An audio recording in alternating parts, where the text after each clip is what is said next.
정말 하나님께서 저는 사실 이제 뉴욕에 온 지 한 3년 정도밖에 안 됐거든요. 이제 3년 이제 돼가고 있어요.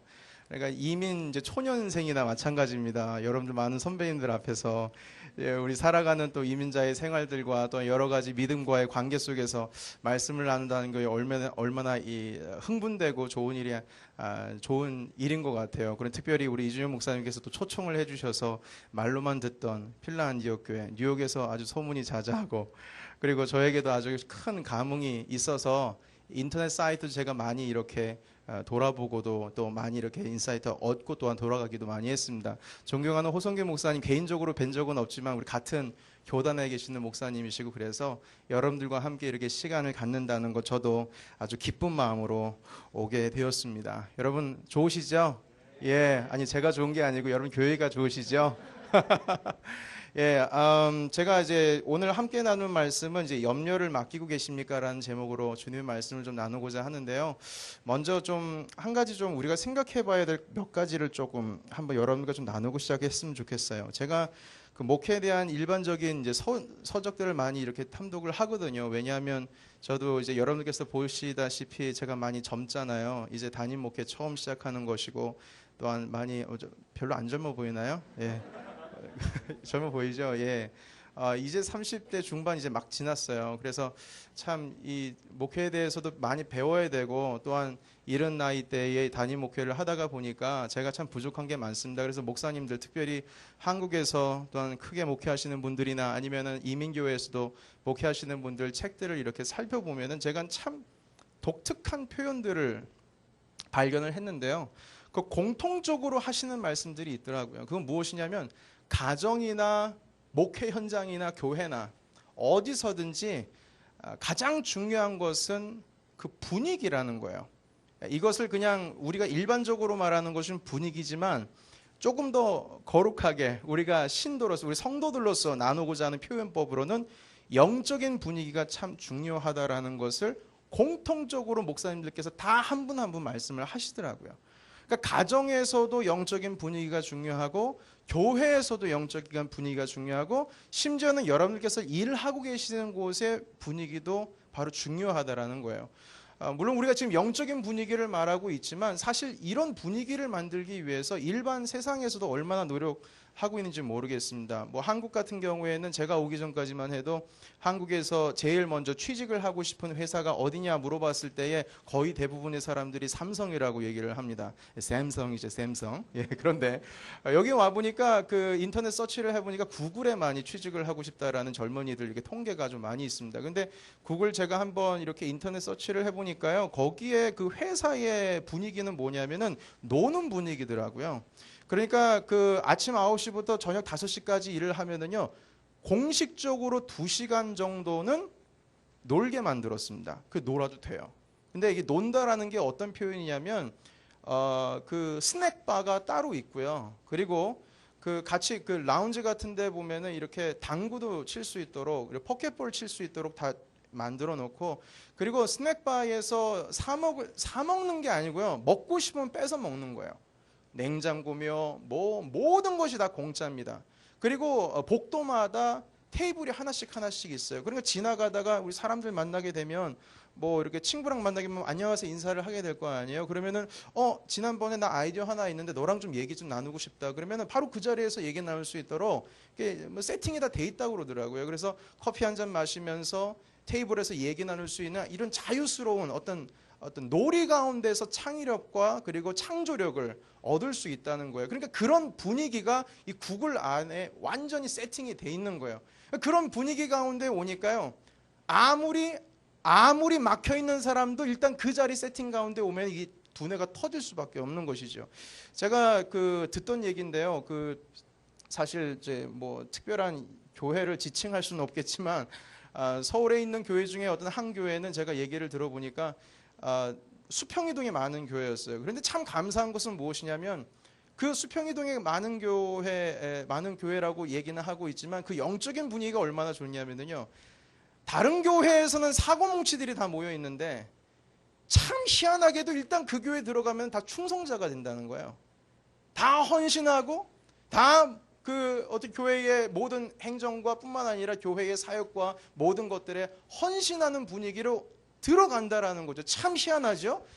다른 데서는 참 사고뭉치였는데, 그래서 그것에 있어 적응을 하지를 못해서 그 교회로 옮겼는데, 참 희한하게 거기서는 완전 충성자가 된다. 이건 제가 무슨 교회를 비난하거나 힐난하려고 하는 것이 아니고요. 그만큼 그 교회의 영적인 분위기는 그 안에 들어오면 일단 하나님 아버지께 헌신하고자 하는 영적인 분위기로 바뀌어 간다는 거예요.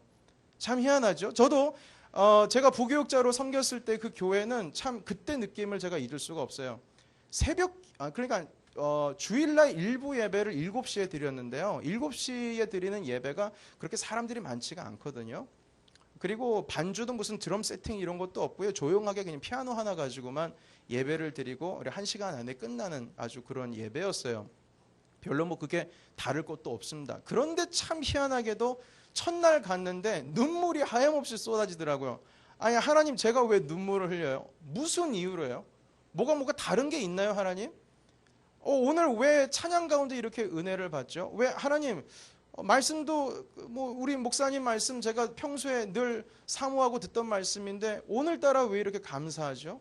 모르겠어요. 그 아침 예배 때에 부어주시는 하나님의 은혜가 별거 특별한 게 없는데 그 영적인 분위기라는 것이 그렇게 만들어져 가고 있다는 것입니다. 저도 오늘 안디옥 교회에 와서 식당에 참 들어오자마자 하나님의 은혜가 참 제 마음 가운데 많이 이렇게 쏟아지더라고요. 장로님 만나 뵙고 목사님 뵙고 그리고 우리 안디옥 교회에 대해서 이런저런 설명을 해주실 때에 나도 빨리 목회 가운데 있어서 힘을 내서 이렇게 필라 안디옥 교회처럼 멋진 교회, 물론 우리 교회도 지금 멋지긴 하지만 지금 이제 막 커가고 있는 시점 가운데 있거든요. 그리고 저도 이제 처음 시작하는 목회자이니까요. 더 분발해야 되겠다라는 생각을 하게 되었습니다. 그런 의미에서 여러분들 많이 축복합니다.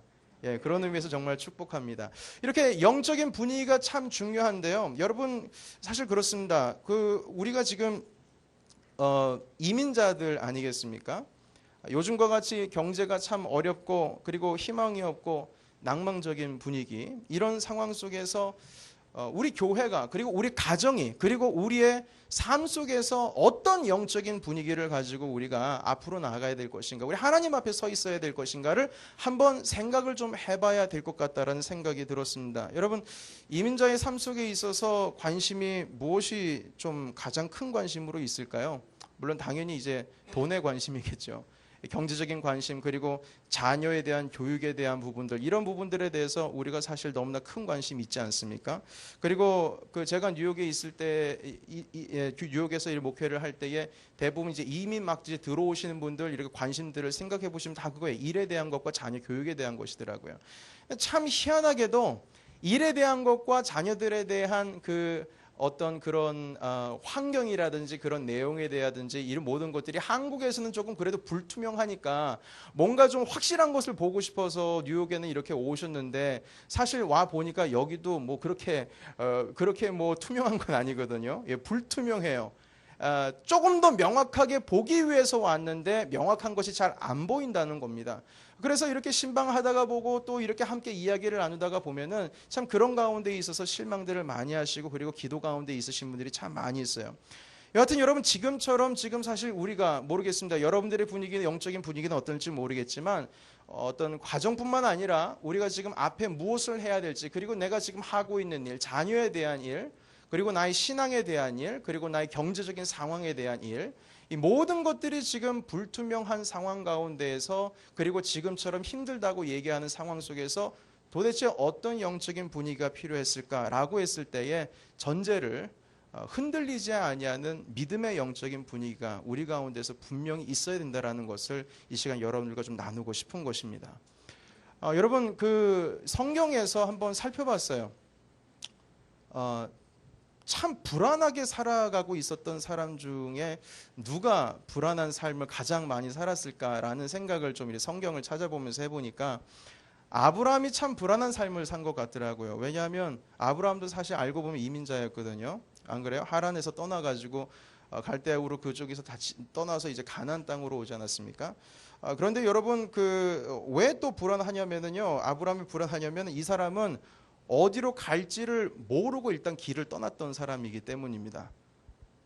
어디로 갈지 알지를 못하고 일단 길을 떠난 사람이에요. 여러분 이게 말이 된다고 생각을 하세요? 만약에 뭐 여행이라면 몰라요. 정처 없이 그냥 일단 떠나는 여행 그런 거면 좀 낭만도 있고 그럴지 모르겠지만 이거는 자기 식구들 다 데리고 일단 길을 떠난 겁니다. 그런데 어디로 갈지를 몰라요. 근데 길을 떠났어요. 여러분 제가 만약에 이 아브라함이었다라면 이런 기도를 하나님께 드렸을 것 같아요. 하나님 도대체 뭐 어디로 가라고 얘기를 하신 다음에 길을 떠나라고 얘기를 하셔야지. 어디 뭐 목적지도 가르쳐 주지 않으시면서 지금 무작정 길을 떠나라고 그러시면 어떻게 하십니까? 라고 말하는 게 여러분 이게 합리적인 거 아닐까요? 예? 근데 이 아브라함은 이런 합리적인 생각을 하지 않고 그냥 하나님께서 가라고 하시니까 일단 길을 떠났어요. 저는 이처럼 무식한 사람은 없다고 생각합니다. 여러분 생각해 보세요. 우리 목사님께서 저를 초청을 해주셨는데 와서 저기 설교 같이 은혜 나눴으면 좋겠습니다 얘기했는데 어디서 설교해야 될지 이 교회가 이름이 뭔지 주소도 어딘지 가르쳐 주지 않으셨으면은 제가 여기 오는 거 여러분 말도 안 됐을 것입니다. 불가능했겠죠. 또한 저에게는 내비게이션이 있었기 때문에 가능했지 제가 지금 초행길에 아무것도 모르고 그냥 설교만 부탁을 하셨으면은 저는 사실 이 시간에 여기 있지도 못했을 것입니다. 여러분 마찬가지입니다. 요즘 현대 사람들은요 어디 목적을 모르고 뭐를 한다라는 것 자체가 여러분 있을 수가 없는 일입니다. 그런데 아브라함은 참 희한하게도 하란을 떠나고 갈대아 우르를 떠날 때에 하나님께서 분명히 떠나라고 말씀하셨을 때 전혀 불안해하지 않고 일단 길을 떠났습니다. 여러분 성경에 보시게 되면은 그 아브라함이 길을 떠날 때에 불안했다라는 모습이 전혀 등장을 하고 있지 않습니다. 무슨 오랫동안 생각을 하고 떠났더라 이런 말씀은 전혀 없고요. 그냥 주님께서 말씀하시니까 그냥 떠났다라고 기록을 하고 있어요. 그런데 여러분 아브라함이 길을 떠날 때에 불안하지 않았던 이유가 무엇이냐면 내가 지금 가야 할 목적지가 분명했기 때문에 불안해하지 않고 간 것이 아니고요. 내가 지금 함께하고 있는 내가 지금 꼭 붙들고 있는 하나님께서 내 삶 가운데서 분명하니까 그러니까 출발할 수가 있었던 것입니다. 여러분 생각을 해보세요. 제가요 제 아들이랑 같이 여행을 떠났다고 가정을 해봅시다. 아빠 어디가? 넌 몰라도 돼. 일단 따라와. 어디 가는데? 저기 가. 내가 설명해도 넌 알 수가 없어. 그 좋은 곳이야? 아 좋은 곳이야. 진짜 재밌는 곳이야. 그래서 만약에 출발했다면 제 아이가 불안해할까요? 아니요. 전혀 불안해하지 않습니다. 오히려 흥분해하고 있을 겁니다. 이제 1시간 뒤에 2시간 뒤면 도착할 그곳 뭔지 모르겠지만 아버지가 참 재미있고 기쁜 곳이고 우리가 함께 멋지게 시간을 보낼 수 있는 장소라고 얘기를 했던 거 그거 하나만으로도 저와 함께 제 아들은 여행을 떠날 수가 있는 것입니다. 마찬가지예요. 아브라함은 무슨 목적지가 분명했기 때문에 담대하게 불안 없이 출발한 것이 아니고요. 내가 지금 함께하고 있는 사람이 누구냐? 그리고 내가 함께하고 있는 사람이 그 사람이 분명한 사람인가 아니면 불안한 사람인가? 사람이 아니죠. 우리 하나님 아버지께서 불안해하시는 건가 아니면 정말 확실한 분이신가라고 했을 때 확실한 분으로 믿고 출발했다는 것입니다. 그래서 결국에는 그 아브라함이 담대하게 떠날 수가 있었다는 것이죠. 여러분 이용규 선교사님 혹시 아십니까? 내려놓음이라는 책을 쓰셨죠. 그런데 이 내려놓음을 쓰신 다음에 베스트셀러가 되신 다음에 두 번째 책을 쓰셨는데 더 내려놓음이라는 책을 썼어요. 그래서 아니 뭘 내려놓으면 또 뭘 얼마나 더 내려놓으시려고 그러신지 모르겠지만 더 내려놓음. 세 번째 쓰실 때는 뭘 쓰실까?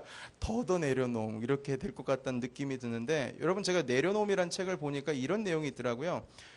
이 선교사님께서 그 하버드 대학을 이제 졸업을 하시고 나서 몽골로 이제 떠나기로 작정을 하셨을 때에 좀 아직까지도 남아있는 것들이 있어서 미국에 계셨는데 먼저 사모님이 먼저 이 몽골 땅을 먼저 여행을 하시려고 리서치 하시려고 먼저 떠나셨대요. 떠나셨는데 이제 또 김영규 선교사님께서는 선교사님 나름대로 또 해야 할 일이 있기 때문에 이 아드님이 있었는데 아드님이 나이가 되게 적었다고 그러더라고요. 4-5살, 뭐 5-6살 되었을 것 같아요. 근데 이 아이를 일단 한국에다가 맡겨놓고 그리고 엄마가 몽골 땅으로 떠났다라고 했습니다. 근데 몽골 땅으로 떠난 다음에 이제 아빠가 이영규 선교사님께서 미국의 일정을 다 마치고 이제 한국에 들어오셨어요. 그리고 한국에 들어오자마자 이 아이가 막 펑펑 대고 우는 거예요. 왜 우냐면은 아빠도 날 버렸고 엄마는 날 버렸다는 거예요. 그래서 엄마 보고 가지 말라고 그랬는데 갔다는 겁니다. 그래서 아빠가 일단 막 위로해주고 다독여줬죠. 네, 아빠가 이제 그 사진을 보여주면서요. 그 몽골 땅 하면은 여러분 가장 먼저 무슨 초원도 생각이 나지만 광활한 사막이 생각이 나지 않습니까? 이 몽골에 있는 사막 사진을 보여줬어요. 이 아이에게. 그리고 아들아, 너 여기 어때? 우리 이제 여기 가려고 그러는데 내년 정도면 가려고 그러는데 너 여기 어때? 가고 싶어? 이렇게 얘기를 했어요. 그래 아이가 뭐라고 얘기했겠습니까? 가기 싫어. 뭐야 이게? 모래밖에 없고 이거 사막 아니야? 내가 여기가 뭐 어떻게 하려고? 아빠 나 싫어. 여기 무서워. 나 안 갈래. 이러는 거예요. 근데 아빠가 딱 한마디 했다고 합니다. 엄마가 지금 여기 있는데? 라고 얘기했대요. 그러니까 이 아이의 얼굴이 이렇게 울상이었던 아이의 얼굴이 갑자기 환하게 펴지면서 엄마가 진짜 여기 있어? 엄마 여기 있어. 그럼 나 갈래. 엄마 있으면 나 갈래. 이렇게 얘기를 했다는 거예요. 여러분 이것도 우리에게 도전적인 어떤 메시지인 것입니다. 그 장소가 분명하기 때문에 내가 담대히 갈 수 있는 것이 아니고요. 여러분 생각을 해보세요. 우리가 지금 아직 젊지 않습니까? 우리에게 물론 목적이 있고 내가 가지고 있는 비전이 있습니다. 그렇지만 거기까지 가는 길이 얼마나 무슨 일이 일어날지를 모르고요. 여러분들의 삶 가운데서 하나님께서 함께 해주신다고 하지만 우리가 사실 떠나는 길은 아무도 아는 사람이 분명하게 알 수 있고 또 가르쳐준 사람도 없습니다. 그러나 중요한 것은 무엇이냐면 내가 갈 바를 알지 못하지만 불분명하지만 중요한 것은 내 아버지 되시는 하나님께서 나와 함께 하시기 때문에 그래서 우리가 담대히 갈 수가 있다는 것입니다. 여러분 그런 의미에서 우리에게는 이 믿음이라는 삶이 너무나도 중요합니다. 만약 우리의 영적인 삶 가운데서 믿음이 없다면요. 여러분 우리 교회 가운데 있어서 우리가 사역해야 할 길도 보이지가 않을 것입니다. 여러분들의 가정 가운데서 무엇을 어떻게 해야 될지 불안해서 못 견딜 거예요. 여러분 지금 어려운 상황 가운데 계시는 분들 많이 있으십니까? 그렇다면 그 가운데 있어서 헤어나오시는 것도 시간이 필요하시고 그것 가운데서 혹시 실패하실 수도 있을 것 같습니다. 그러나 분명히 우리 삶 가운데서 중요한 것은 내가 지금 누구와 함께 있느냐? 내가 지금 함께하고 계시는 그분이 누구시냐? 그리고 나는 도대체 누구와 함께 이 길을 걷고 있느냐? 이것이 너무나도 중요하다는 것입니다. 여러분과 함께 하시는 분은 창조주 하나님이십니다. 우리를 만드신 하나님이세요. 우리 가운데 거룩한 소망과 소원을 두고 계시는 분이십니다. 그분께서는 당신의 아들을 우리에게 주신 분이세요. 단 하나밖에 없는 아들을 주신 분께서 우리에게 선한 것들을 베풀지 않으시겠습니까? 여기에 대한 확실한 믿음이 없으면 우리가 살아가고 있는 특별히 이민자의 삶 가운데 있어서 여러분 우리가 불안할 수밖에 없다는 거예요. 사랑하는 여러분 꼭 이것을 붙드시기 바랍니다. 내가 가야 할 목적을 밝히보기 위해서 노력하는 것보다 나와 함께 하시는 분께서 창조주 하나님이시라는 사실을 믿음으로 확신하시기 바랍니다. 그때 주님께서 선한 것들을 이루어 주실 줄 믿습니다. 여러분 그래서 우리가 분명한 것은 내가 가야 할 목적지가 분명하기 때문이 아니고요. 나와 함께 하시는 하나님이 분명하기 때문에 우리는 지금 그 길을 걸어갈 수 있는 것입니다. 여러분 또 이제 믿음의 삶을 살아간 사람이 또 누가 있을까라고 생각을 해봤을 때에 아브라함을 먼저 생각을 해봤는데요. 두 번째는 다윗을 한번 좀 생각을 해봤습니다. 여러분 이 두 번째 다윗의 생각을 한 이유는 바로 다음의 말씀인데요. 시편 23편 1절부터 6절까지의 말씀을 보겠는데 앞에 스크린으로 준비가 되어 있거든요. 방송실 혹시 넘길 수 있을까요? 보이십니까 혹시 여러분? 아직 안 보이세요? 보이세요? 예, 쭉쭉쭉쭉 내려와 주시겠어요? 나왔습니까? 베드로전서 그 후에 나왔어요? 예, 여호와는 나의 목자시니 혹시 외시는 분도 계시니까 우리 같이 한번 읽어볼까요? 1절부터 6절까지 시작. 여호와는 나의 목자시니 내게 부족함이 없으리로다. 그가 나를 푸른 풀밭에 누이시며 쉴 만한 물가로 인도하신도다. 내가 영혼을 소생시키시고 자기 이름을 위하여 의의 길로 인도하신도다. 내가 사막의 음침한 골짜기로 다닐지라도 해를 두려워하지 않을 것은 주께서 나와 함께 하심이라. 주의 지팡이와 막대기가 나를 안위하시나이다. 주께서 내 원수의 목전에서 내게 상을 차려주시고 내 기름으로 내 머리에 부으셨으니 내 잔이 넘치나이다. 내 평생의 선하심과 인자하심이 반드시 나를 따르리니 내가 여호와의 집에 영원히 살리로다. 아멘. 이 말씀을 우리가 읽었습니다. 그런데 여러분, 이 말씀 여러분께서 다 아시다시피 시편 최고의 말씀이죠. 주옥과 같은 말씀입니다. 이 시를 가지고 만든 노래가 제가 생각하기에는 전 세계에 아주 수십 개가 뭐예요? 모르겠습니다. 100개 이상의 노래가 되지 않을까. 제가 아는 한국말로서도 10가지가 넘는 것 같아요. 근데 여러분, 이 시편을 이렇게 시편과 함께하고 있는 그 멜로디와 그 가사와 함께 어우러지고 있는 노래들을 이렇게 보시면은요, 여러분 생각을 한번 해보세요. 이 노래를 만든 작곡가들의 대부분은요, 이 시에 대해서 이 엄청나게 서정적인 멜로디를 이 시에 보통 많이 붙이곤 합니다. 그래서 여러분 한번 이 시편 23편 가운데 있어서 그 멜로디가 아주 락 리듬의 아주 여호와는 나의 목자시니 이렇게 노래에 나온 건 많이 듣지 않았을 거예요. 여호와는 나의 목자시니 이렇게 노래하는 것은 많이 들어봤을 거예요. 무슨 락이라든지 힙합으로나 이것보다는 서정적인 내용의 그런 그 노래 멜로디가 참 어울리는 것 같아요. 여하튼 이 시편 23편을 배경으로 한 노래는 모두 다 아름답고 서정적입니다. 아무래도 이 시편 노랫말 중에 그 1절 가운데 있는 여호와는 나의 목자시니 내가 부족함이 없으리로다. 그가 나를 푸른 초장에 누이시며 쉴 만한 물가로 인도하신도다. 바로 이 말씀의 내용 때문에 그런 것 같아요. 그런데 참으로 놀라운 것은요, 제가 그 신대원 또한 신학대학원 다니면서 이제 공부를 했던 가운데에 알게 된 사실은 무엇이냐면, 이 시편을 연구한 그 구약 신학자들이 공통적으로 하는 말이 있습니다. 그 말이 무엇이냐면, 다윗의 시편 중에요, 단 한 편도 등 따시고 배불러 가지고 쓴 시편이 없다는 거예요. 편할 때 만든 시편이 한 편도 없다는 겁니다. 다 목숨이 위태로울 때, 엄청난 스트레스 쌓여서 원수로부터 지금 아주 큰 위협을 받을 때에, 그리고 자기 장인 어르신인 사울로부터 도망을 다닐 때에, 무슨 십황무지, 여러분 이름도 참 희한하지, 황무지 이름이 십황무지고 광야 바람광야 무슨 아둘람굴 이런 데 가가지고 먹는 것도 그렇죠. 여러분 광야에서 뭘 먹겠습니까? 뭘 잡아 먹겠어요?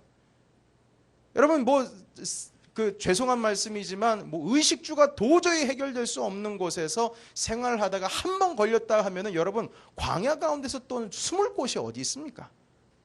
제가 미국 오면서 참 놀라운 것은 뭐냐면 산이 없더라고요. 이렇게 뉴저지에서 이렇게 오는데 산이 안 보여요. 그래서 참 대단한 나라다 그랬는데요. 산도 없는 그 광활한 광야, 돌짝밭, 나무도 없어요. 이런 데서 뭘 숨어 다니는 것입니까? 한 번 걸리면 끝이라는 거예요. 달리기 빠른 사람이 잡아가지고 죽이는 거죠. 이런 상황 속에서 시편을 짓는데요. 오늘 우리가 지금 읽고 있었던 이 시편 23편, 이 시편 23편도 사실을 그렇게 생각을 해보면 참으로 위협이 아주 강하게 왔을 때에, 생명 가운데 아주 큰 위협이 왔을 때 이 시편을 썼다라고 그렇게 말씀을 하고 있습니다. 그 단서가 어디 있는 줄 아십니까?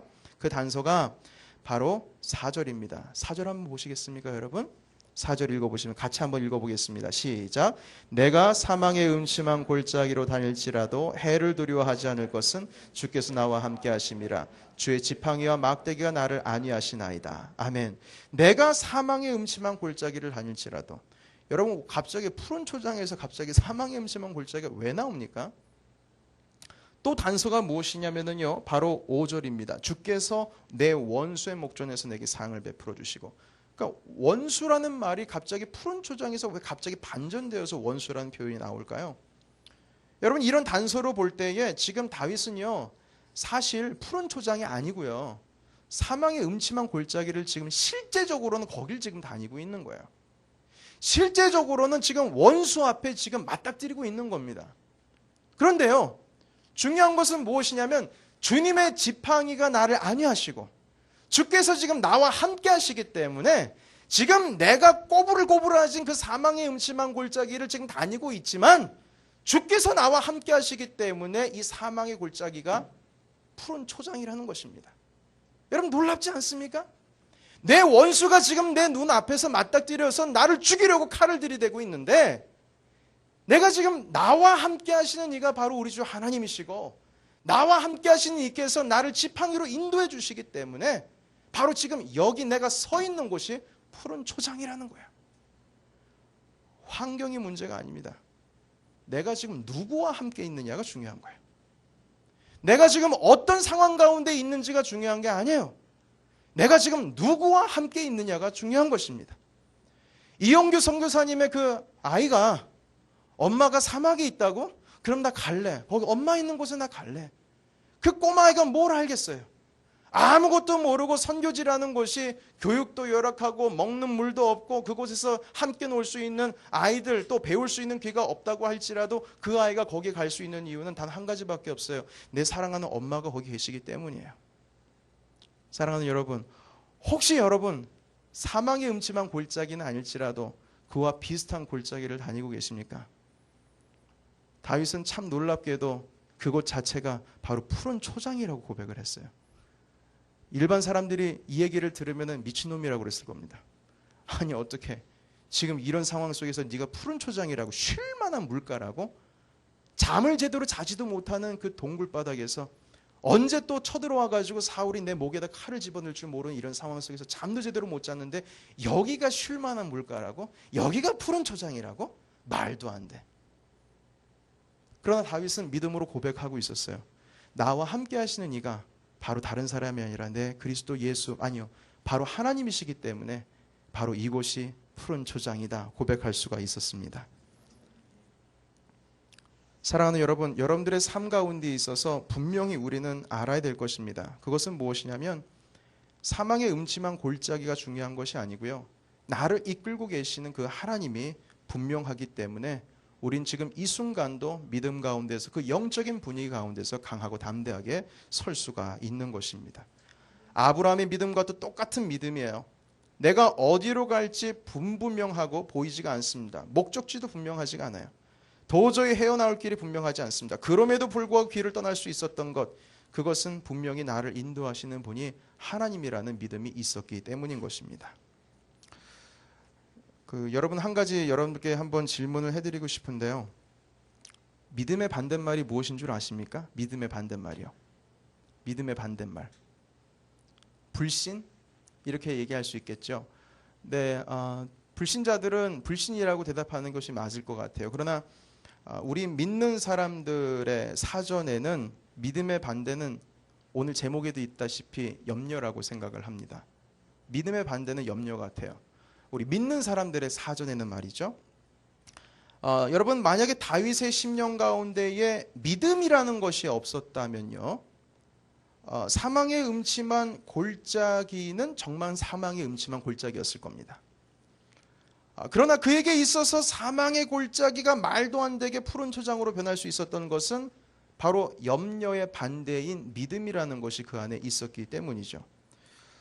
그래서 여러분이 염려라는 것을 생각을 해볼 때에 여러분 한번 생각을 한번 해보시기 바랍니다. 내가 염려하지 않았을 때가 있었을 것 같다라는 생각이 들어요. 여러분들 뭐 맨날 염려할 수는 없지 않습니까? 근데 그래도 내 생애 가운데 되게 편하고 염려하지 않았을 때가 언젠가라고 한번 생각을 해보면은요, 사실 물론 염려할 때가 더 많이 있었던 것 같지만 염려하지 않았을 때를 생각을 해보면 모르겠습니다. 우리가 지금 젊은 우리 부부들이기 때문에 모르겠지만 제가 상대한 우리 조금 중년 이상의 우리 성도님들 얘기를 들어보면은요, 돈이 좀 주머니에 있으면 염려를 안 했던 것 같아요.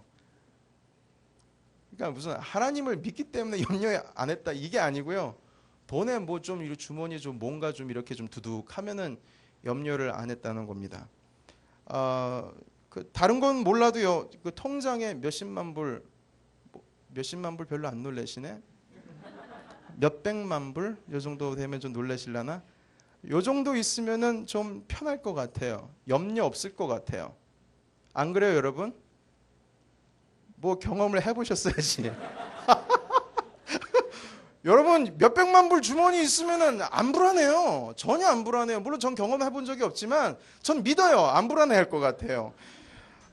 여러분 그렇지만 하나님께서 내 안에 계셔서 염려가 전혀 없습니다, 이렇게 고백했던 적은 별로 없었던 것 같습니다. 여러분 저만 그렇습니까? 여러분들도 마찬가지인 것 같은데요.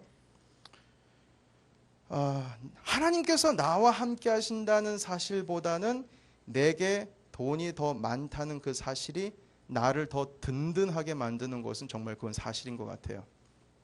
어느 한 목사님께서 이제 그 말을 막 배우고 있는 딸에게 성경 암송을 가르치셨다고 합니다. 가르치셨는데요. 참 웃긴 내용인데 교인들에게 보통 이렇게 말 배울 때 성경 암송 같은 거 해가지고 이제 교인들은 딱 보여주면 되게 자랑스럽거든요.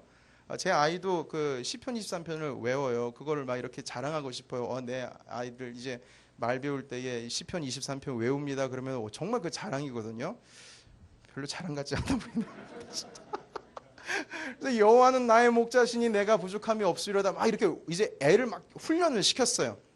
그런데 이 아이가 이제 말을 이제 배워가지고 이제 하는 거니까요. 발음하기 힘든 부분이 있더라고요. 근데 그 발음이 뭘 힘드냐면 이 없으리로다가 힘들대요. 없으리로다. 그러니까 여호와는 나의 목자시니 내게 부족함이 없으리로다. 근데 이 부분만 가면 자꾸 틀리는 거예요. 부족함이 없으리로다 하다 보니까 이게 자꾸 이 연습을 시키는 애가 이게 물론 잘 되는 것 같기만 해도 이게 잘 안 된다는 거예요. 그 부분만 강조하다가 보니까 아이들이 좀 긴장을 하기도 한 것 같아요. 그런데 여러분 여튼 연습을 잘 시켜가지고 성도들 앞에서 한번 이제 식사를 할 때 해보는데요.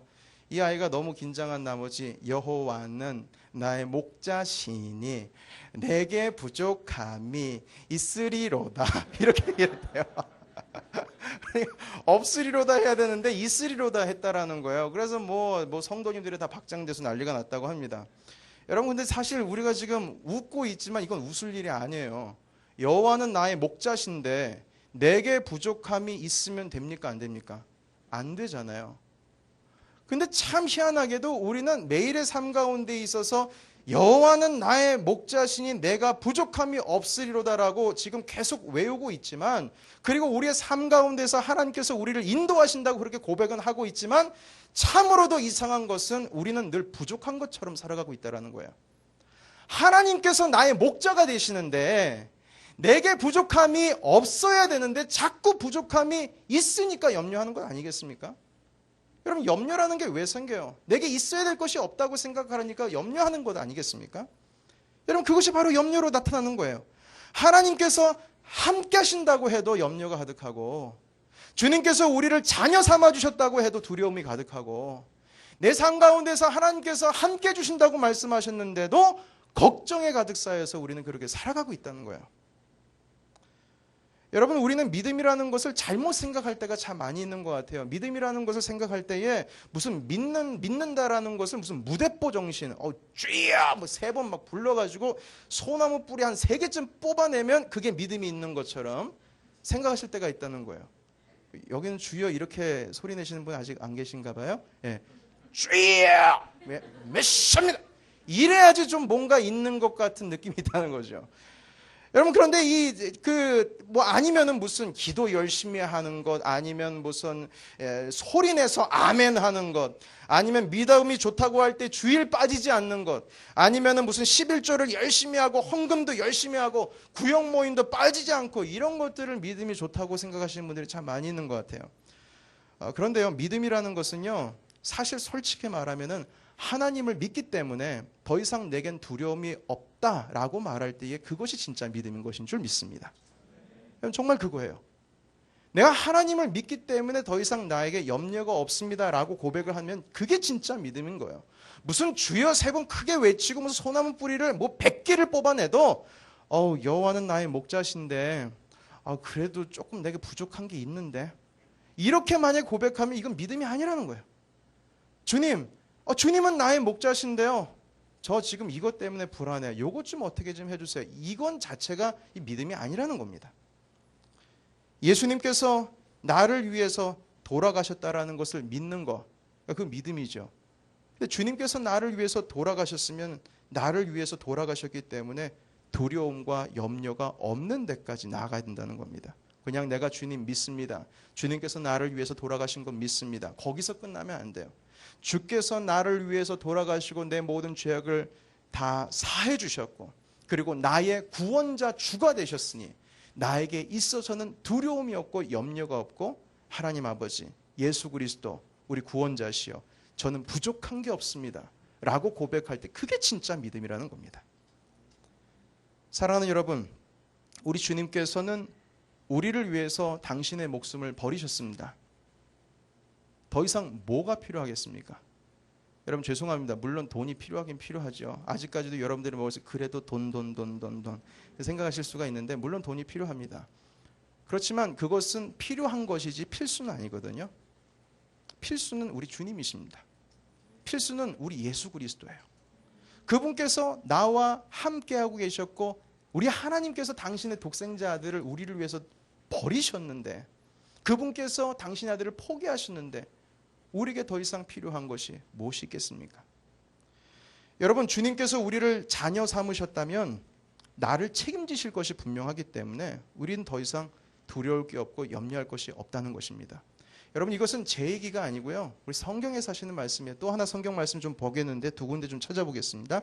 마태복음 6장 30절에서 31절입니다. 한번 보실까요? 앞에 스크린에 준비가 되어 있고요. 마태복음 6장 30절에서 31절 우리 같이 한번 읽겠습니다. 시작. 오늘 있다가 내일 아궁이에 던지우는 들풀도 하나님이 이렇게 입히시거든 하물며 너희일까 보냐. 믿음이 적은 자들아 그러므로 염려하여 이르기를 무엇을 먹을까 무엇을 마실까 무엇을 입을까 하지 말라. 아멘. 아멘. 한 구절 더 있죠. 7장 11절입니다. 시작. 너희가 악한 자라도 좋은 것으로 자식에게 줄 줄 알거든 하물며 하늘에 계신 너희 아버지께서 구하는 자에게 좋은 것으로 주지 않겠느냐. 아멘. 여러분 하나님께서 당신의 아들을 우리에게 주시기까지 하셨는데 그분께서 우리에게 좋은 것을 채우시지 않으시겠냐는 겁니다. 그분께서는 지금 삼라만상도 책임지고 계시는데 당신을 하나님 거기서 끝나는 것이 아니라 내 아버지라고 부르는 자들에게 주님께서 책임지지 않으시겠냐는 거예요.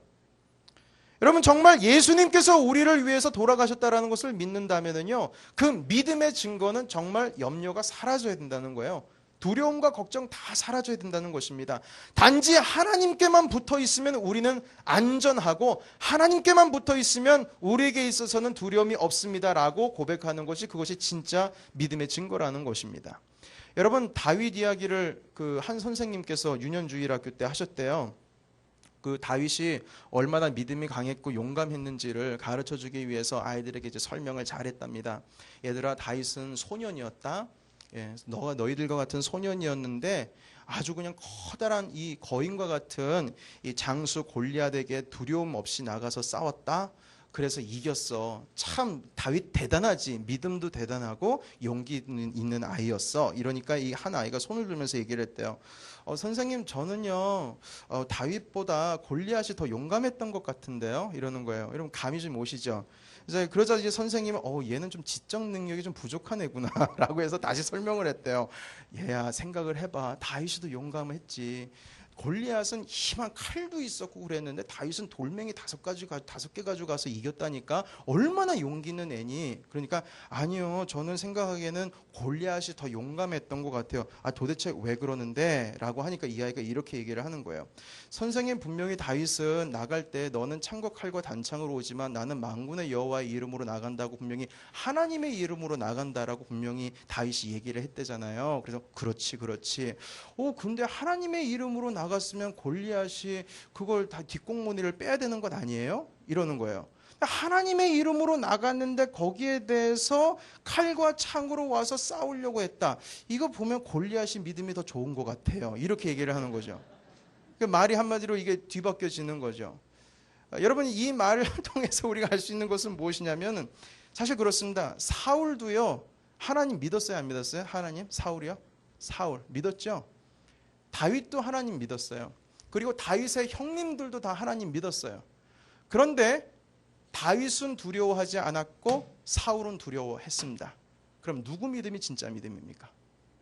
생각해 보세요. 사울도 하나님 믿었고 다윗도 하나님 믿었어요. 다윗도 하나님 믿었고 거기에 서 있는 모든 이스라엘 장수들 수많은 장수들 다 하나님 믿었어요. 그 전쟁에 하나님 이름 가지고 나갔어요. 그런데 희한하게도 다윗은 두려워하지 않았고 다른 장수들, 사울 왕부터 시작해서 형님들, 모든 아저씨들 다 무서워했어요. 다 무서워했다 이 말입니다. 40일 동안 어느 누구 하나 가가지고 하나님의 이름을 망령되이 일컫는 그 골리앗에게 나가서 내가 네 입을 내가 틀어막기 전께 내가 죽는다 할지라도 네 입을 틀어막고 내가 죽겠다. 이렇게 강하고 담대한 마음으로 나간 사람 한 명도 없었다라는 것입니다. 여러분, 죄송한 말씀이지만 저는 지금 믿음으로 선포하는 것입니다만 사실 두렵고 떨리죠. 하지만 다윗은요, 같은 믿는 믿음을 가지고 있어도 염려와 두려움이 없는 믿음을 가지고 있었어요. 왠 줄 아십니까? 주님 사랑하는 마음이 더 컸기 때문에 그렇습니다. 사랑하는 여러분, 하나님 아버지께 나아갈 때 그 믿음 가운데 있어서는 주님을 향한 여러분들의 사랑도 꼭 있어야 됨을 믿습니다. 독수리가 날개치며 하늘로 올라감 같을 것이요 라고 말씀하셨을 때는 여호와를 앙모하는 자는 분명히 그렇게 될 것이다 말씀하신 거예요. 하나님을 믿는 믿음을 갖기 전에 먼저 주님을 향한 열정적인 사랑을 획득하시기 바랍니다. 바로 거기서 두려움은 사라지고 염려는 사라지고 하나님을 믿는 그 믿음은 더욱더 강하게 임할 줄 믿습니다. 사랑하는 여러분, 그래서 우리가 주님께 나아갈 때에 어떤 사실은 그렇습니다. 우리 계속 말씀을 반복되는 것이지만 우리가 예수님을 믿는다면 사실 걱정이 안 되어야 정상입니다. 걱정이 될 만한 일이 있다 할지라도 걱정 없이 사는 사람이 정말 믿음으로 사는 사람이라는 거죠. 하나님을 믿고 산다는 사람들의 현실이 정말 그런 것입니다. 우리가 하나님을 믿는다는 것은 정말 우리가 염려하며 사는가 아니면 염려하지 않으면서 사는가 한번 이렇게 생각을 해봐야 된다는 것입니다. 여러분, 한 가지 또 믿음의 사람을 좀 나누고 싶은데요. 이 사람은 지금 아브라함과 다윗 얘기를 나눴지 않습니까? 이번에는 좀 모세 이야기를 좀 해보도록 하겠습니다. 요즘에 제가 출애굽기 새벽 예배 때 이 출애굽기를 나누고 있는데요. 이스라엘을 이 홍해로 건너기 전에 이미 애굽에서는 몇 가지 재앙이 내렸죠? 10가지의 재앙이 있었습니다. 그리고 이 홍해까지 건넜어요. 여러분, 그 눈앞에 홍해가 갈라지는 것을 이스라엘이 경험했다는 겁니다. 와, 진짜 저는 그 상상만 해도 참 그 뒤로 낮아빠질 것 같아요. 여러분 상상을 해보세요. 지금 홍해 바다, 그 바다를 건너 마른 땅을 건너는데요. 양 옆에 물기둥이 있다고 한번 생각을 해보세요. 여러분 상상이 안 되시죠? 저 이집트의 왕자라는 그 애니메이션 여러분 보셨는지 몰라도 너무나 진짜 뭐라 그럴까요? 상상력이 너무 풍부한 것 같아요. 왜냐하면 그 아이가 물길을 이렇게 지나가고 있는데 물벽이 있잖아요. 근데 물벽이 있는데 그 물벽 안에 고래도 보이고 물고기도 보이고 이렇게 보이는 거예요. 그러니까 수족관이죠. 근데 거기서 물고기 한 마리가 평 하고 튀어나옵니다. 그리고 바닥에서 파닥파닥 뛰어요. 여러분 이 상상력 되게 재밌는 상상력인데요. 그것을 이스라엘 사람들이 다 지나가는 경험을 했어요. 지나가는 경험을 했어요. 그리고 그 물 가운데 있어서 애굽 사람들이 다 수장되는 것을 경험했어요. 여러분 그리고 놀라지 마십시오. 며칠 지나지 않아서 그럼에도 불구하고 금송아지 섬겼습니다. 여러분 이 사람이라는 것이요 하나님의 은혜를 이렇게 쉽게 망각을 해요. 여러분 그래서 뭐 주님 보여주시면 믿습니다. 여러분 그거 다 거짓말이에요. 그거 다 거짓말입니다. 주여 저에게 무슨 기적을 보여주시면 제가 믿겠습니다. 여러분 그거 다 거짓말이에요. 왠 줄 아세요? 거짓말인 이유는 이스라엘 사람들이 그랬어요. 여러분 상상을 해보세요. 구름 기둥이랑 불 기둥이 주위에 널려 있습니다. 그걸 보면서 하나님께 원망하는 거예요. 홍해 바다를 지금 건넜다니까요. 그런데 지금 금송아지를 섬기고 있어요. 이처럼 황당한 일이 어디 있습니까, 여러분? 여러분 생각을 해보세요. 하나님께서 애굽 땅에 10가지 재앙을 줬는데 고센 땅에 우박 내렸습니까? 안 내렸습니까? 안 내렸어요. 고센이라고 한 땅이 있었는데요. 그 땅은 히브리인들이 대대로부터 살아오는 땅이었어요. 히브리인들 타운이었어요. 근데 거기에 희한하게도 우박이 안 떨어지는 거예요. 다 멸망되고 난리가 나는데도요. 이스라엘 사람들이 하나씩 죽어나가는 것을 보고 막 개구리 떼, 메뚜기 떼, 무슨 흑암이 뒤덮이고 독종들이 막 나타나는데 고생 땅만큼은 주님께서 안전하게 보호해 주시는 겁니다. 이걸 보면서 이스라엘 사람들이 성경 출애굽기를 보니까 곳곳에 와, 하나님께서 이렇게 해주시는 것은 바로 이스라엘 백성들뿐만 아니라 바로와 그 신하들이 내가 만군의 여호와 하나님이라는 것을 보게 하고 믿게 하려 합니다. 이렇게 표현이 되어 있습니다. 그러니까 이스라엘 사람들은 그것을 보면서 정말 우리를 이끌어 주신 하나님은 놀라우신 하나님이구나. 이것을 다 알고 있었고 그것을 보고 있었고 심지어는 믿고도 있었다라는 거예요. 그런데 하나님께서 홍해까지 건너게 해주셨는데요. 기적을 베풀어 주셨는데요. 그런데 아까는 제가 그 금송아지에 대해서 얘기를 했지만 홍해를 건너자마자 딱 사흘, 3일 지났습니다. 3일 지났는데 3일 지나니까 어디에 왔냐면 마라라고 하는 곳에 왔는데요. 이 마라라고 하는 곳에 물이 있었는데 물이 썼어요. 그래서 물을 먹지를 못합니다. 이것 때문에 하나님께 원망 불평하는데요. 결국에는 모세가 그 나뭇가지 하나 그 물에다가 탁 넣으니까 그 물이 단물로 변했습니다. 그리고 나서 며칠 지나지 않아서 엘림이라는 곳으로 이동이 됐는데 그 엘림이라고 하는 것은 샘이 12개가 있었어요. 광야 가운데 샘이 12개. 철철철철 파운틴이 나온다는 것이죠. 주위에 종려나무가 79루가 있었다라고 하고 있어요. 그러니까 조금만 기다리면은 마라가 아니라 어디서 물 먹을 수 있어요? 엘림에서 물 먹을 수 있어요. 그런데 3일 길을 참지를 못해서 하나님께 원망을 했다라는 것입니다. 여러분, 그런데 생각을 한번 해보세요. 합리적으로 한번 생각을 해보십시다. 지금까지 애굽 땅에 10가지 재앙을 내리셨어요.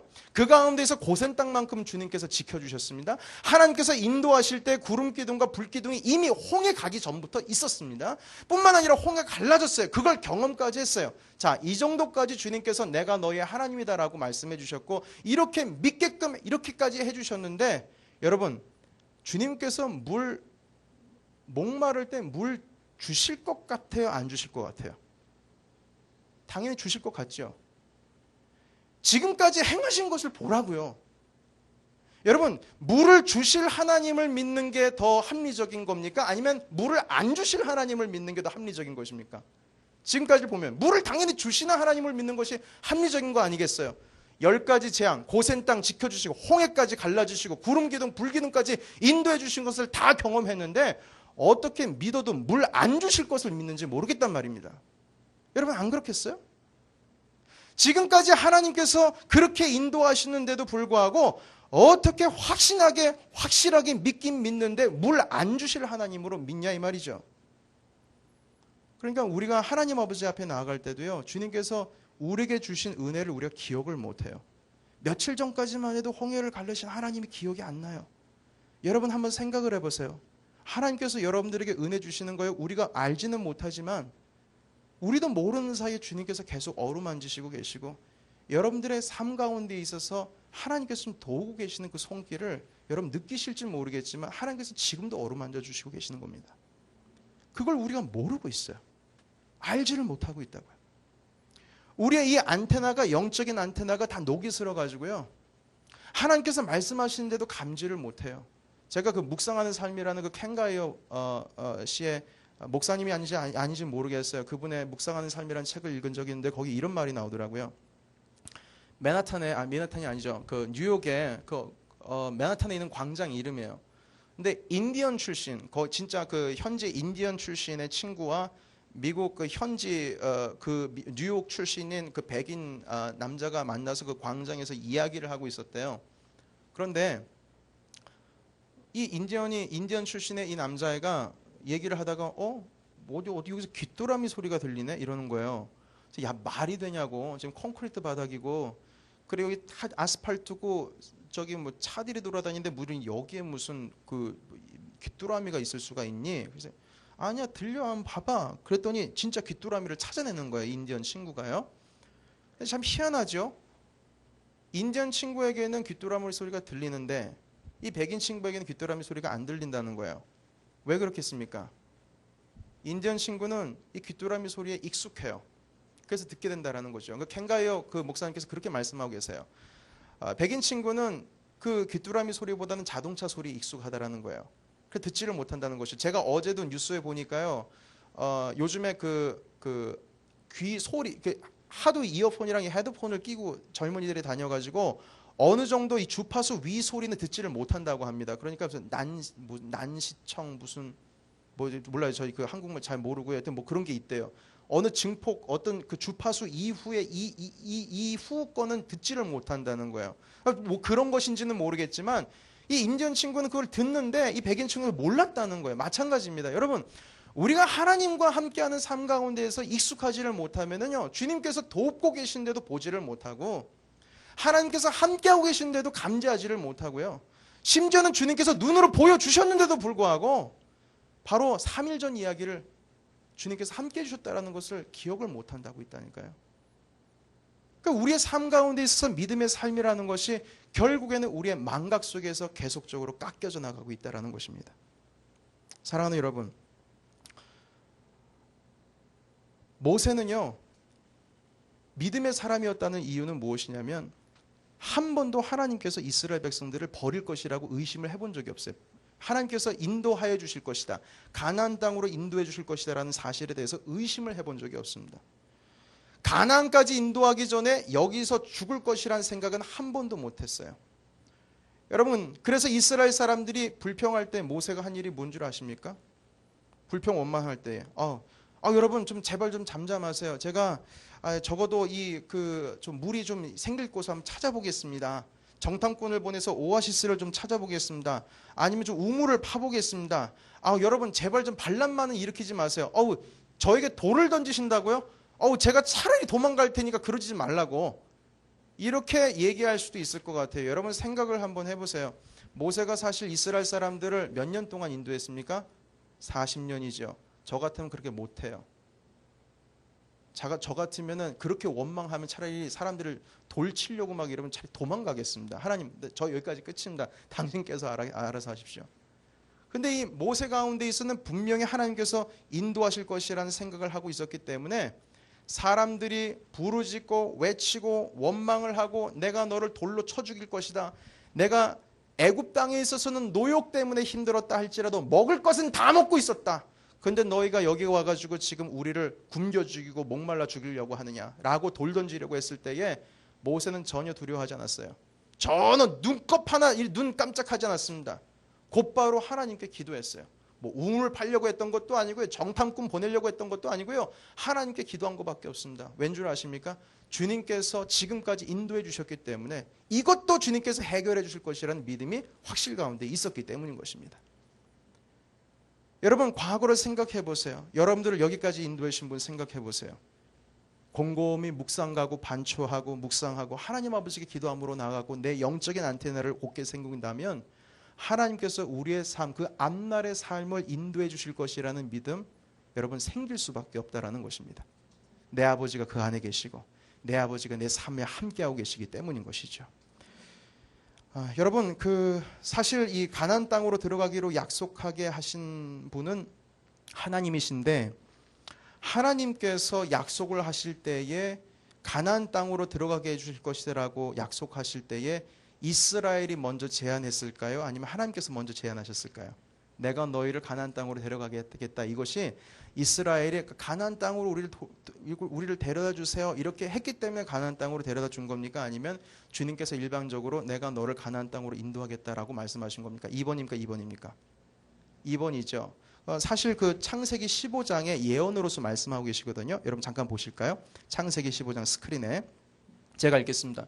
여호와께서 아브라함에게 이르시되 너는 정령이 알라, 내 자손이 이방에서 객이 되어 그들을 섬기겠고 그들은 400년 동안 내 자손을 괴롭히리니 그 섬기는 나라를 내가 징치할지며 그 후에 자손이 큰 재물을 이끌고 나오리라. 여러분 너무나도 구체적인 말씀을 하셨는데요, 이것 아브라함 때 말씀하신 거예요. 여러분 아브라함 때요. 이 말씀이 있고 나서 430년이 후에 그때서야 비로소 모세를 통해서 이끌어내 주셨습니다. 그러면은 주님께서 먼저 제안하신 거예요? 이스라엘 먼저 강구한 겁니까? 예, 주님께서 먼저 제안을 하셨죠. 자, 그렇다면 여러분 생각을 해보세요. 온 민족에게 복의 근원이 되게 하시고 후사를 주고 민족을 일으키게 하시겠다고 주님께서 약속을 하셨습니다. 그런데 문제가 생겼어요. 거인들이 가나안 땅에 지금 진치고 있는 겁니다. 거인들이 아낙 자손들이 거기에 진치고 있어요. 그래서 이스라엘 사람들이 들어가야 되는데 지금 문제가 생겼습니다. 근데 이것에 대한 약속은 하나님께서 먼저 하셨어요. 하나님께서 일방적으로 하셨어요. 내가 그렇게 하겠다고 약속하셨어요. 뭐 이스라엘 그 아브라함이 강구를 한 게 아니고요. 주님께서 예언으로 그렇게 가나안 땅에서 평생 살게 해주겠다. 400년이 지난 후에는 분명히 이스라엘이 이끌고 나와가지고 그 땅 가운데 가나안 땅에 머물게 하겠다라고 주님께서 말씀하셨어요. 그런데 가려고 보니까 키 큰 아주 그냥 장신의 안악자손들이 있다 이 말입니다. 자, 그럼 문제가 발생했어요. 이제 여러분들께 여쭙겠습니다. 이 문제가 그렇다면 이스라엘 백성들이 풀어야 될 문제입니까? 아니면 하나님이 풀어야 될 문제입니까? 하나님이 풀어야 될 문제죠. 왠 줄 아세요? 주님께서 약속하셨으니까. 주님께서 약속하셨잖아요. 약속 지켜야 되지 않겠습니까? 그럼 주님께서 풀으셔야 할 약속이라는 거예요. 그런데요, 이스라엘 사람들이요, 답답해하고 있어요. 왠 줄 아세요? 이게 자기 문제라는 거예요. 아니야, 하나님, 주님께서 분명히 약속해 주셨는데 가나안 땅 가운데 지금 안악자손이 있고 지금 이게 불안불안합니다. 어떻게 여길 들어갈 수가 있겠습니까? 우리가 저들의 밥이 되었습니다 라고 얘기를 하는 거죠. 지금 이 이스라엘 사람들은요, 저 문제가 자기들 문제라고 생각을 하고 있어요. 근데 이 문제는 원래는 하나님께서 푸셔야 될 문제거든요. 주님께 맡겨드려야 할 문제라는 겁니다. 하나님께서 푸셔야 될 문제예요. 여러분, 제가요, 제 아이가 생일 때 되면은 그 게임칩을 사달라고 그랬어요. 장난감을요. 그래가지고 제가 약속을 했습니다. 그걸 사주겠다고요. 근데 여러분, 게임칩이 왜 이렇게 비싸요? 와, 근데 진짜 비싸더라고요. 그래서 가보니까 너무 비싼 거예요. 너무 비싼 거예요. 문제가 생긴 거죠. 적어도 한두 개도 아니고 제가 뭐 사주기로 약속을 했는데 따지고 보니까 100불이 막 넘어가는 거예요. 그럼 여러분 생각을 해보세요. 이 문제는 이 아이의 문제입니까? 저의 문제입니까? 예? 누가 풀어야 될 문제예요? 제가 풀어야 될 문제예요. 약속을 했기 때문에 저는 풀어야 되는 겁니다. 아내에게 가서 여보, 이건 풀어야 돼. 내가 풀어야 되기 때문에 여보, 당신의 지갑을 좀 풀어봐. 어떻게 해서든지 풀어야 되거든요. 결국에는 제 아이가 그걸 가졌을까요? 못 가졌을까요? 약속을 했기 때문에 가졌던 것입니다. 하나님께서 우리에게 약속하신 것은 그분께서 풀어주셔야 돼요. 내게 부르짖으라. 내가 내게 응답하겠고 네가 알지 못하는 크고 비밀한 일을 내가 보이리라. 제가 이렇게 힘없게 얘기했지만 이건 주님께서 우리 가운데 약속을 하셨기 때문에 주님께서 풀어야 될 문제인 겁니다. 하나님께서 푸셔야 될 문제인 거예요. 하나님, 제가 부르짖습니다. 왜 응답 안 해주세요? 주님 약속하셨지 않습니까? 약속하셨으면 주님 들어주세요. 들어주세요. 이건 제가 풀어야 될 문제가 아니고 당신이 풀으셔야 될 문제입니다. 여러분, 믿음이라는 것은 이렇게 나가야 된다는 것입니다. 믿음 때문에 자기가 살고 믿음 때문에 공동체가 살고 믿음 때문에 교회가 사는 이야기는요, 이 성경 가운데 무궁무진합니다. 아브라함의 믿음 때문에 민족의 구원이 시작됐고요, 모세의 믿음 때문에 가나안 땅에 들어갈 수 있었고요, 다윗의 믿음 때문에 나라가 살았습니다. 그리고 저는 분명히 믿습니다. 여러분들의 믿음 때문에 가정이 살고 교회가 살 줄로 믿습니다. 여러분들의 믿음 때문에 우리의 민족과 이민사회가 살 줄로 믿습니다. 여러분, 정말 이건 믿으셔야 돼요. 환경으로 인하여서 환경 보고 내가 갈팡질팡하는 것이 아니고요, 나와 함께 하시는 이가 누구냐는 것을 분명하게 해두셔야 된다는 것입니다. 여러분, 그러면 이제부터 이제 믿음으로 서야 할 줄 믿는데요, 동의를 하시면 한번 아멘을 하셨으면 좋겠습니다. 여러분, 우리의 가정을 위해서 믿음을 가져야 될 줄 믿습니다. 우리의 교회를 위해서 여러분께서 분명한 믿음을 가져야 될 줄 믿습니다. 우리의 민족을 위해서, 신앙의 공동체를 위해서, 하나님의 나라를 위해서 분명히 믿음으로 서야 될 줄로 믿습니다. 여러분, 믿음의 사람들에 대한 이야기가요, 히브리서 11장에 등장을 하고 있는데요, 이 말씀만 드리고 마치겠습니다. 믿음장이라고 하죠. 11장이요. 그런데 이 믿음장에 수많은 사람들이 열거가 되어 있어요. 모세의 믿음은 이렇고, 아브라함의 믿음은 이렇고, 에녹의 믿음은 이렇고, 수많은 삼손의 믿음, 수많은 사람들의 믿음이 쭉 나열되고 있는데요, 11장의 마지막에 딱 구절 가운데 뭐라고 쓰여진 줄 아십니까? 찾지 않겠습니다. 그냥 들으세요. 이런 사람은 세상이 감당치 못하도다. 아멘. 진짜 아멘이에요. 진짜 아멘이에요. 이 믿음의 사람들을 세상이 감당하지를 못한대요. 이것 또한 하나님께서 우리에게 주신 말씀인 것입니다. 그러면 이 문제는 내 문제가 아니요, 하나님의 문제예요. 하나님, 내가 주님을 믿는데 세상이 나를 감당하려고 해요. 주님 감당치 못한다고 말씀하셨사오니 내 믿는 믿음으로 나가겠습니다. 주님께서 나를 붙들어 주세요. 아멘. 믿으십니까? 이런 믿음으로 살 때에 바로 여러분들의 삶 가운데에 새로운 영적인 분위기, 여러분들의 가정을 휘어싸고 그리고 교회를 휘어싸고 여러분들께 속해 있는 공동체를 휘어싸고 또한 여러분들께서 지금 일하고 계시는 그 일터 가운데서도 주님께서 함께 하실 줄 믿습니다. 이런 믿음의 소유자가 되셔서 이 나라 이 땅 그리고 여러분들 계신 이 자리 바로 교회 공동체, 가정 공동체 가운데 주님의 나라를 세우시는 우리 모두가 되시기를 주님의 이름으로 축복합니다. 아멘. 잠깐 기도하시겠습니다.